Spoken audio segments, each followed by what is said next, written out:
Amara Richardson stood at the floor-to-ceiling windows of the penthouse office, watching the city stretch endlessly below.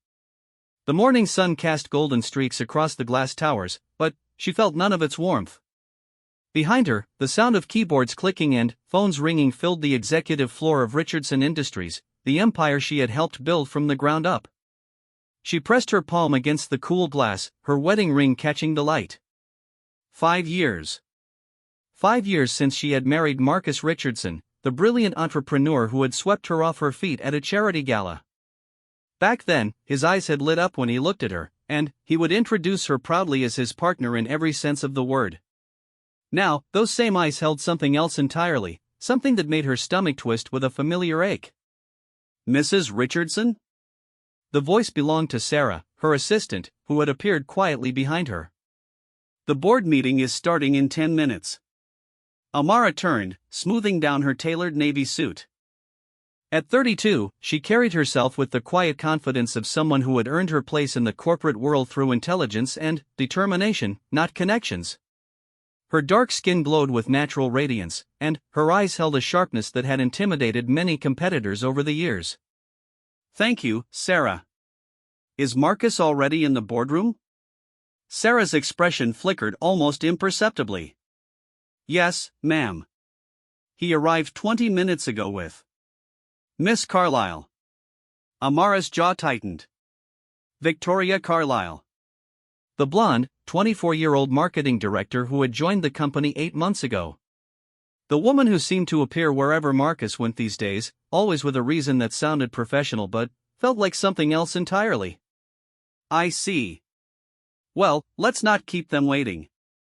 The boardroom was a monument to success: mahogany table, leather chairs, and walls lined with awards and framed newspaper clippings chronicling Richardson Industries' rise from a small tech startup to a multinational corporation. Amara had been there for most of that journey, first as Marcus's girlfriend providing business advice, then as his wife and the company's chief operating officer. She entered to find the usual suspects already seated: the board members, senior executives, and department heads.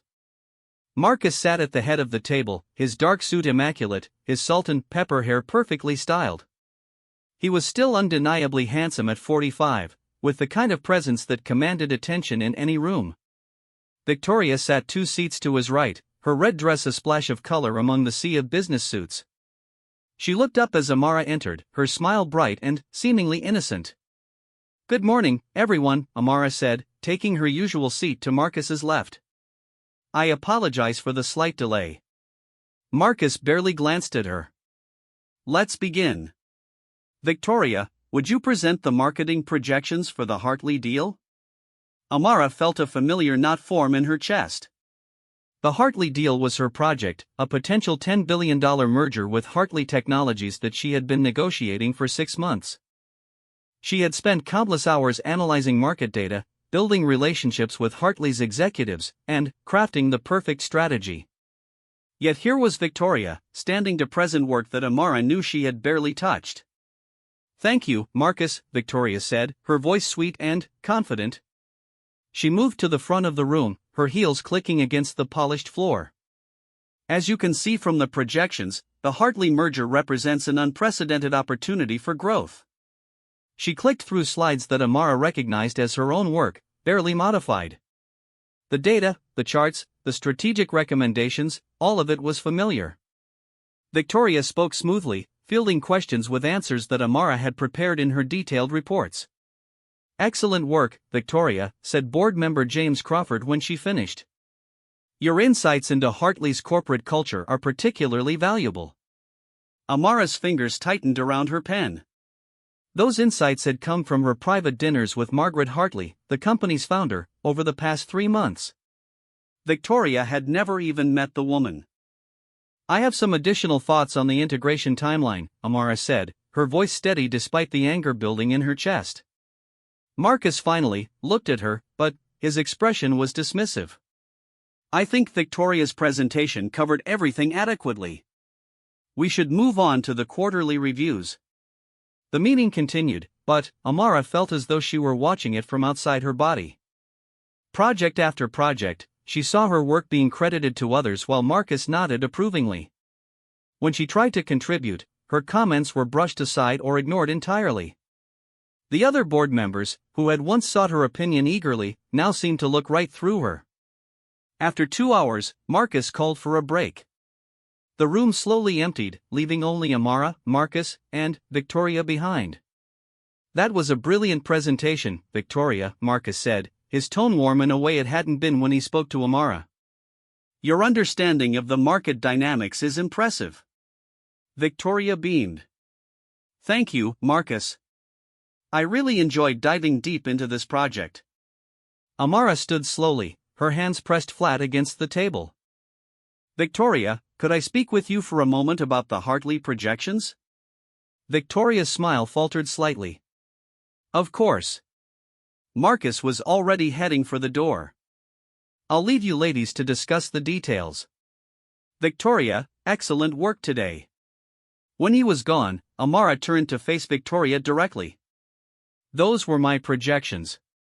My research, my analysis, my strategic recommendations." Victoria tilted her head, her expression innocent. "I'm sorry, I'm not sure what you mean. I've been working on the HerShe account for weeks." "Working on it how?" "By reading my reports? By sitting in on calls I arranged?" "You've never even spoken to Margaret HerShe directly." "I think there might be some confusion here," Victoria said, her voice taking on a slightly sharper edge. "I understand you're feeling protective of your work, but this is a collaborative environment. We all contribute to these projects." Amara stared at her, recognizing the calculated innocence in Victoria's wide blue eyes. This wasn't confusion or misunderstanding. This was deliberate. "You're right," Amara said finally. "It is a collaborative environment. Which is why I expect collaboration, not appropriation." Victoria gathered her papers, her movements crisp and efficient.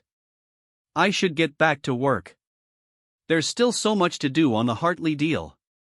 She left Amara standing alone in the boardroom, surrounded by the ghosts of her own achievements being claimed by someone else. That evening, Amara sat in her home office, a converted bedroom in the penthouse apartment she shared with Marcus. The space was her sanctuary, lined with books and awards, including her MBA from Harvard and her recognition as one of Fortune's 40 under 43 years earlier. Her laptop glowed in the dim light as she reviewed emails and prepared for the next day's meetings. She heard Marcus's key in the front door, followed by the sound of his footsteps across the hardwood floor. He appeared in her doorway, loosening his tie. "You're working late again," he said, but there was no affection in his voice. If anything, he sounded annoyed. "The HerShe deal requires attention to detail," she replied without looking up. "I want everything to be perfect when we meet with their executives next week." Marcus stepped into the room. "About that meeting, I think Victoria should take the lead. She's been doing excellent work on the project, and I want to give her more visibility with high-profile clients." Amara's fingers stilled on the keyboard. Slowly, she turned to face her husband. "Victoria should take the lead on my project? The project I've been developing for 6 months? It's not your project, Amara. It's the company's project. And I think Victoria's fresh perspective would be valuable." "Fresh perspective?" Amara stood, her chair rolling back on its wheels. "Marcus, I've built the entire relationship with HerShe Technologies. Margaret HerShe specifically requested to work with me. She trusts me." Marcus's expression hardened. "Maybe that's part of the problem. You've become too personally invested in these deals. It clouds your judgment." "Clouds my judgment?" Amara felt heat rising in her chest. "My judgment has secured 12 major acquisitions in the past 3 years. My judgment has increased our revenue by 300%. Your judgment is exactly why I'm making this decision," Marcus interrupted. "You're too emotional about business. Too intense. Clients want to work with someone approachable, someone relatable." The words hit her like physical blows. She stared at her husband, searching his face for any sign that he realized what he was really saying. Someone approachable. Someone relatable. Someone like Victoria, with her blonde hair and easy smile and ability to laugh at the right moments. You think Margaret Hartley, a 60-year-old woman who built her company from nothing, doesn't find me relatable? Marcus shrugged. I think she might prefer working with someone who fits better with our corporate image. There it was. The truth she had been trying to avoid for months. She wasn't the right image. She wasn't blonde enough, young enough, deferential enough. She wasn't Victoria. I see, she said quietly. And, what exactly is our corporate image, Marcus? For a moment, he looked uncomfortable. You know what I mean. No, I don't. Please, explain it to me. Marcus ran a hand through his hair. Look, Amara, this isn't about you personally. It's about what's best for the company. Victoria connects well with people. She's fresh, she's enthusiastic, she's white. The words hung in the air between them. Marcus's face flushed red. That's not what this is about, and, you know it. You're being paranoid. Am I? Then, explain to me how Victoria suddenly became an expert on a deal she's barely touched. Explain to me why my work is being presented by someone else while I sit in meetings being ignored. Maybe if you were more collaborative, more willing to share credit. Amara's voice rose despite her efforts to stay calm. I've shared credit for 5 years, Marcus. I've stood beside you, supported your vision, built this company alongside you. But, sharing credit is different from having credit stolen. Marcus stepped back, his expression cold. I think you need to take a step back and examine your attitude. This jealousy isn't becoming. Jealousy. The word struck her like a slap. She looked at this man she had loved, this man she had built a life with, and saw a stranger. When had he started looking at her with such disdain? When had her contributions become obstacles to overcome rather than assets to celebrate? I'm going to bed, she said quietly. Good. Maybe some sleep will help you gain some perspective. He left her standing in her office, surrounded by the evidence of her success, feeling more alone than she had ever felt in her life. The next morning brought no relief. Amara arrived at the office early, hoping to catch up on work before the daily storm of meetings and interruptions. She found Victoria already at her desk, typing intently at her computer. You're here early, Amara said, stopping by Victoria's cubicle. Victoria looked up, her smile bright and seemingly genuine. I wanted to get a head start on the Hartley presentation for next week. Marcus said I should really make it shine. Did he mention that Margaret Hartley specifically asked to work with me? Victoria's smile didn't waver. He did mention that you'd developed a good working relationship with her. I'm hoping you'll help me prepare so I can continue that relationship successfully. The audacity of it was breathtaking. Victoria wasn't even pretending that the work was originally hers. She was simply taking it, confident that no one would stop her. Victoria, Amara said carefully, I think there's been a misunderstanding. The Hartley deal is my project. I've invested months in developing the relationship and the strategy. Oh, I think you might have misunderstood, Victoria replied sweetly. Marcus explained that this is now my responsibility. He thought my skill set was a better fit for the client relationship going forward. Amara felt the familiar knot in her stomach tighten. What skill set specifically? Victoria tilted her head, as if considering the question seriously. Well, my background in customer relations, my communication style. Marcus mentioned that I have a more approachable demeanor. There it was again. Approachable. The code word that was starting to feel like a knife between her ribs. I see. And, did Marcus explain what makes my demeanor less approachable? For the first time, Victoria's composed mask slipped slightly. A flash of something calculating crossed her features before the sweet smile returned. I'm sure it's nothing personal, Victoria said. Sometimes clients just connect better with certain personality types. Amara nodded slowly. Of course. Well, since you're taking over my project, I assume you won't need the background files I've compiled. Or my notes from the strategy sessions. Or my contact information for Margaret Hartley's assistant. Victoria's smile faltered completely.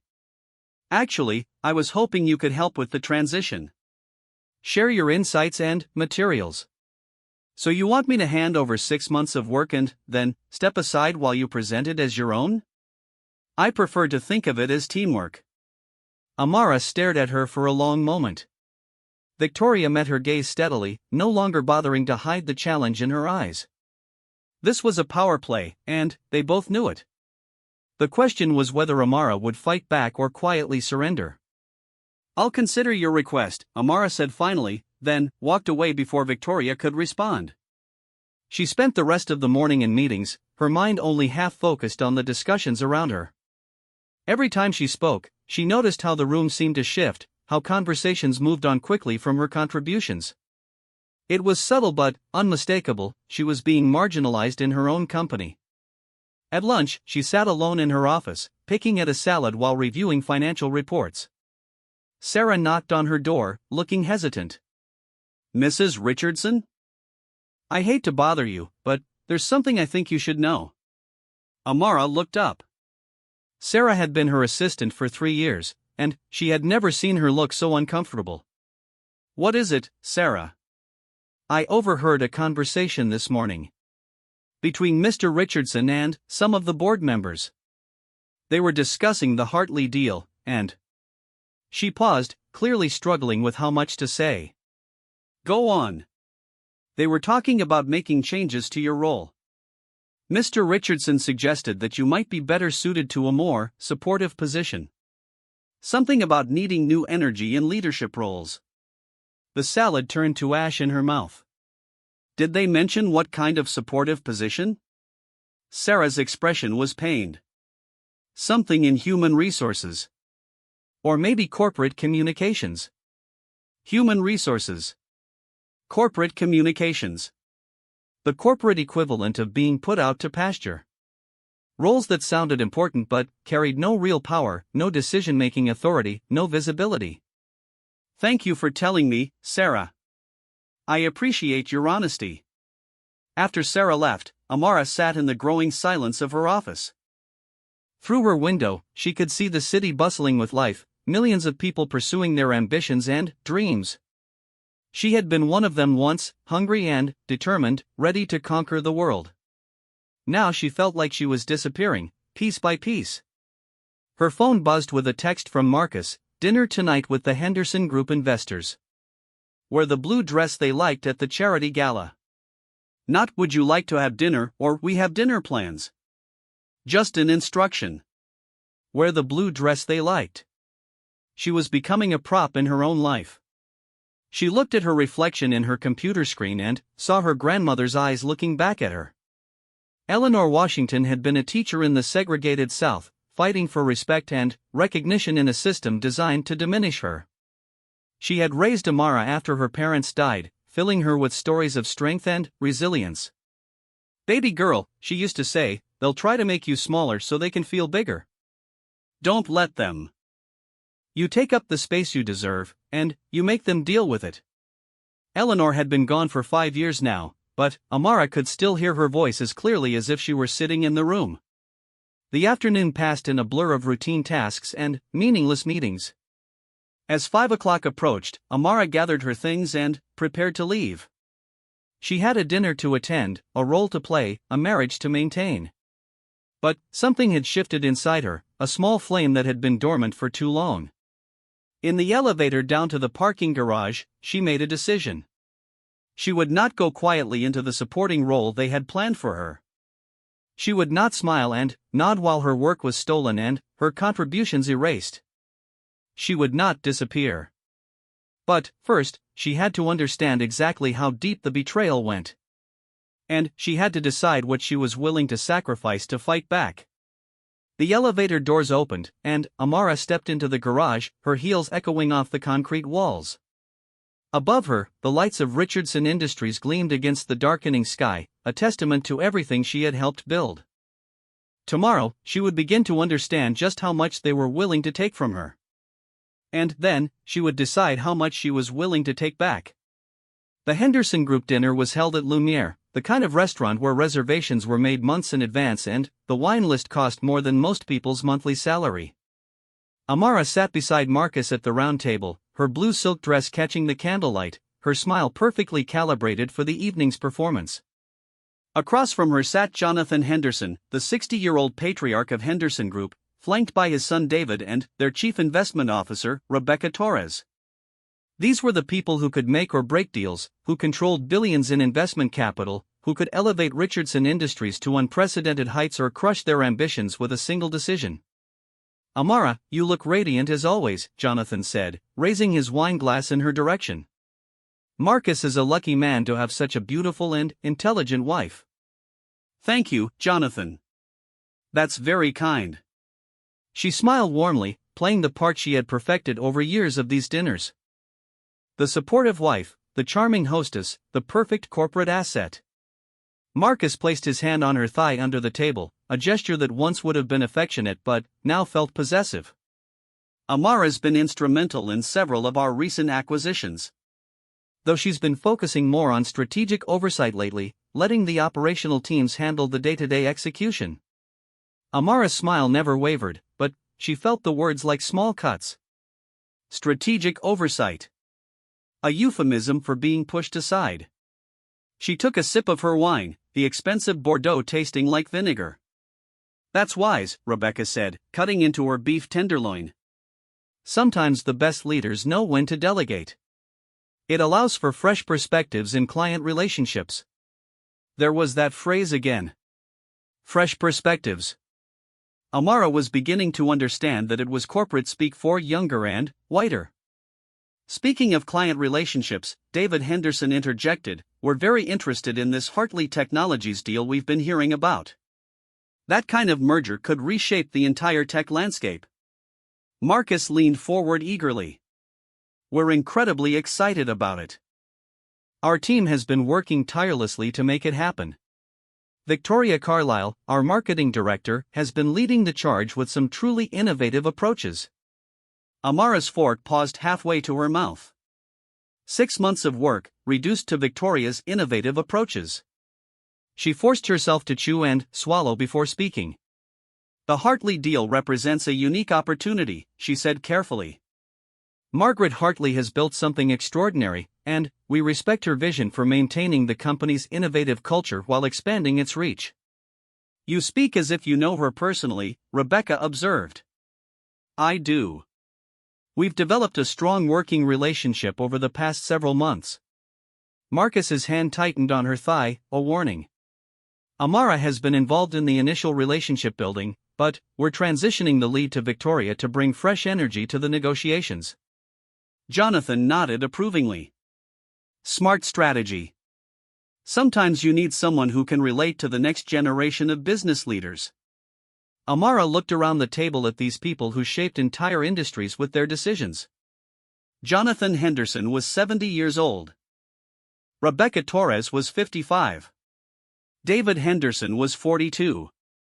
Yet somehow, at 32, Amara was being positioned as the old guard who needed to step aside for fresh energy.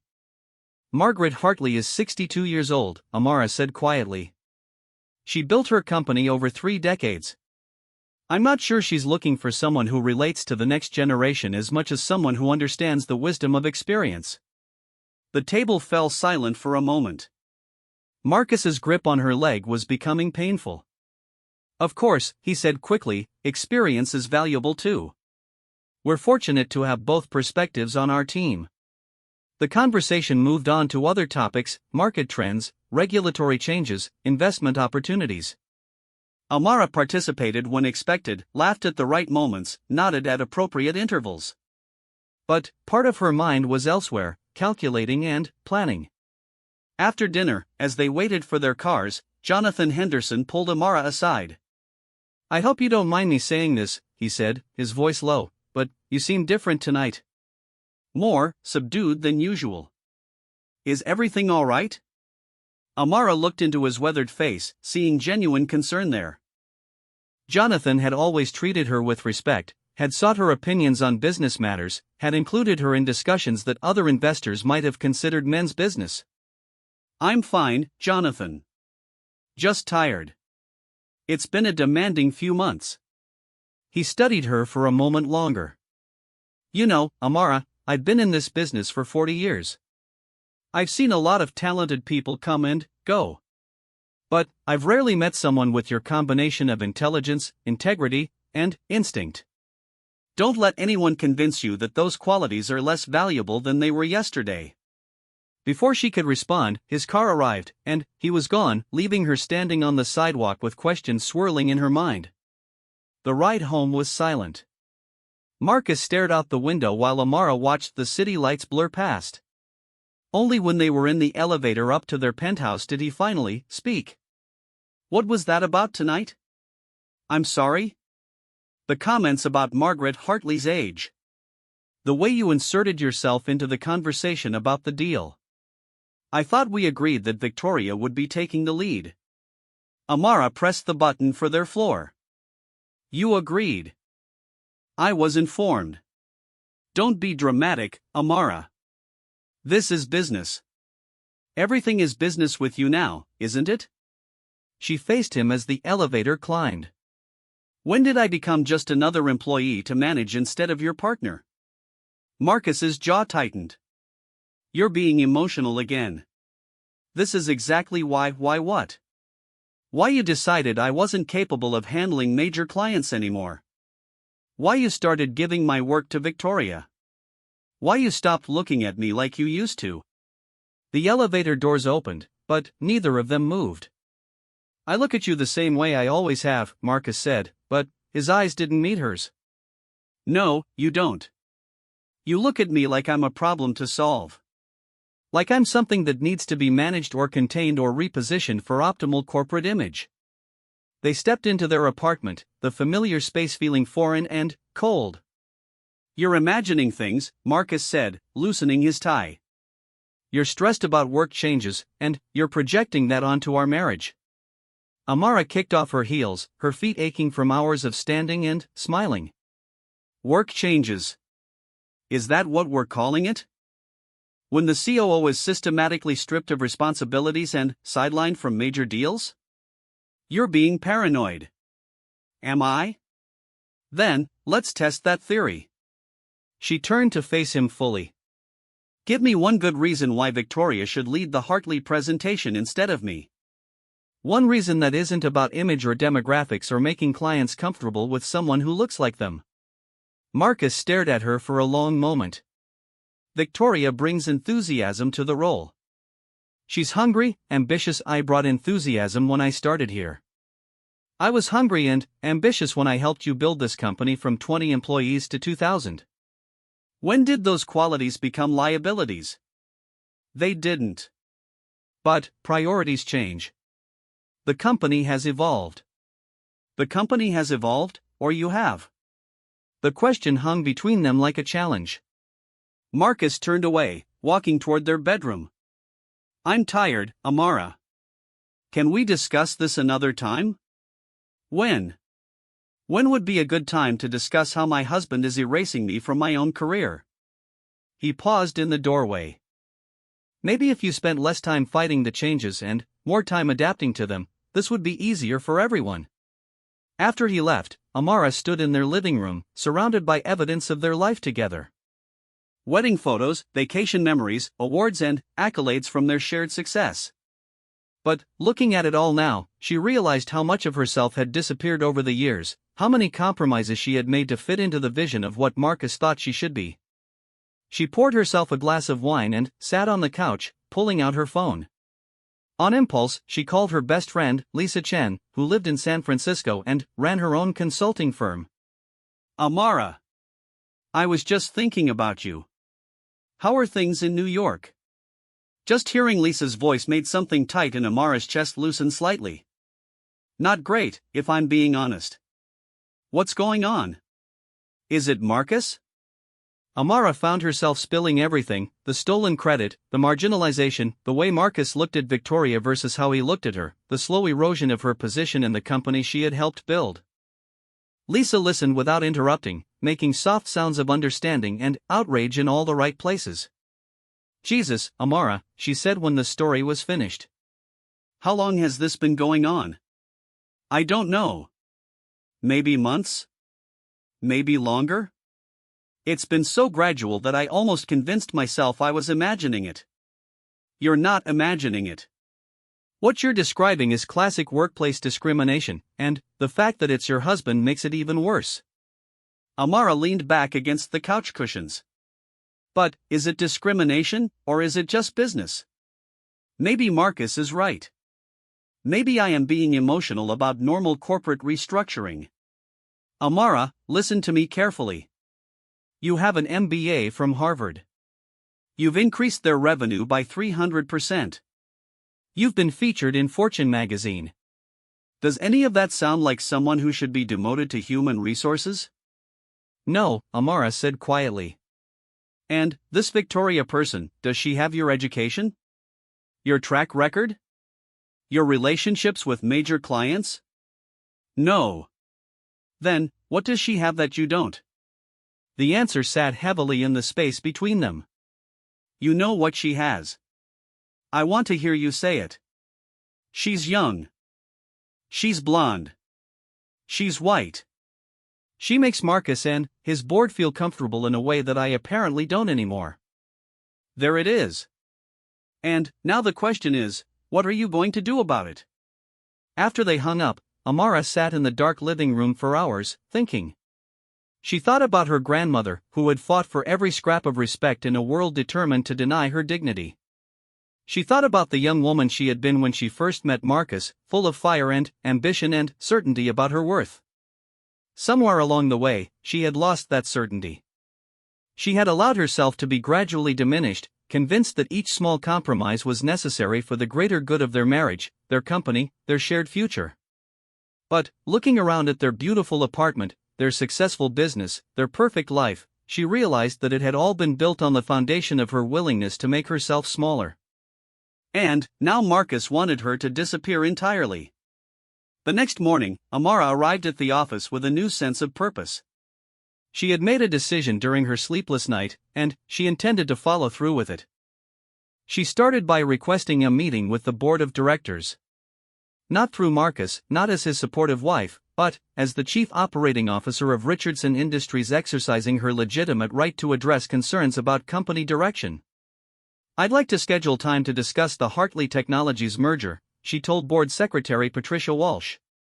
Of course, Mrs. Richardson. Should I coordinate with your husband's calendar as well? No, this is separate. I'm addressing the board in my capacity as COO. Patricia's eyebrows rose slightly, but she was too professional to comment. I'll check their availability and get back to you. Next, Amara went to her office and pulled out files she had been quietly maintaining, documentation of her work on major deals, emails showing her contributions to successful projects, records of client relationships she had built and maintained.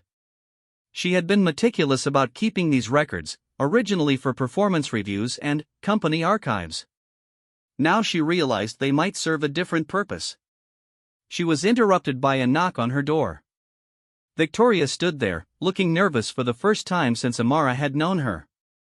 Could I speak with you for a moment? Of course. Come in. Victoria closed the door behind her and sat across from Amara's desk.